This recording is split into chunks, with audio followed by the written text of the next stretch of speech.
Kurd biçin kî derê li gel xwe govendên xweş dibin. Hemû bajarên Kurdan li Stenbolê di festîvaleka danasîna xwarinan da hatin bahev.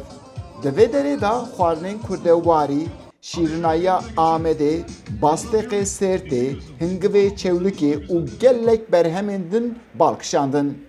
Her bir şey Ahmet, her bir şey Ahmet, her ciğeri Ahmet'e. Ciğer kavurmamaya. Çeşidime bol olun yani. Veya Diyarbakır metevaniye bırak. Muhammed Şahin xelkê Amedê û dema ew behsa cûreyên xwarinên Amedê dike dibêje yên ku nikarin biçin Amedê me ji bo wan Amed anî Stenbolê. O me Diyarbakır aniye bırak mesela sabejin. Ahmet me aniye bırak hani. Me ciğer aniye.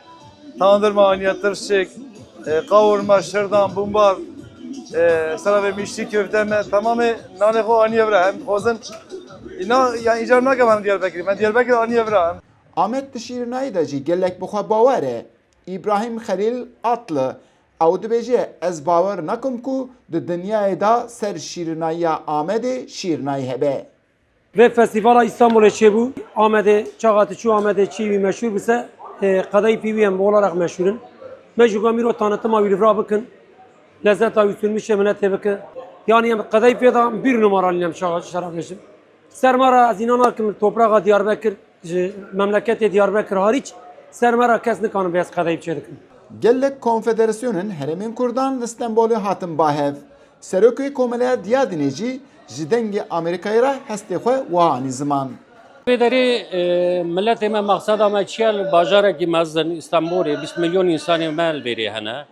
Li vê 20 milyonê de herkes nikare te here memleketê xwe here were. Li vê derê çiya xwarinê me, kültûra me, zarokê me, maqsedê me li vê derê hevde bibînin, hevdin yas bin, memleketê me, bajarekî me tiştekî rind e, xweş e, anagorî bira bizanbin, kültûra me bizanbin. Amed Spor piştî ku li Tirkiyeyê derket Lîga Super, coşeka mezin li ser hemû Kurdan veda. Di vê festîvala xwarinên kurdewarî da jî gelek kes bi cilûbergên Amed Spor danasîna malê xwe dikin û piştgirî didin Amed Spor. Eyüp Demir, Dengê Amerîka, Stenbol.